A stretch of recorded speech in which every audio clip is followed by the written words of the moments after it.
سيارة جينيسيس 3.8. مشكلة في الستارتنج، ما ادوك سيلف من البصمة.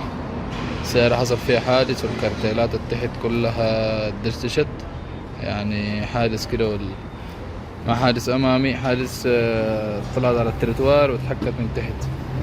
فعلى العموم طلعنا المخطط عشان نشوف هذا الريلي بتاع الستارتر اللي هو هذا.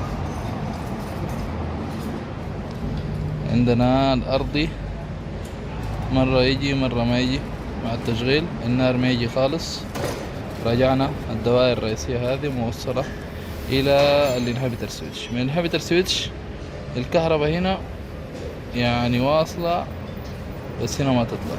شكينا في الانهبيتر، شيكنا لقينا عنده مشكلة، السلك هذا ما موصل، مقطوع فيه قطع، اللي هو اللي يجي لحدي الاي سي 11. هذا هي الاي سي 11.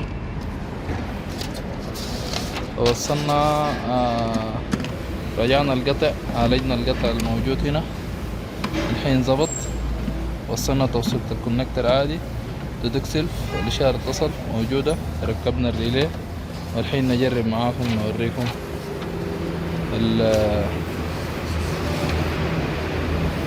نوريكم السيارة شغالة ولا لا.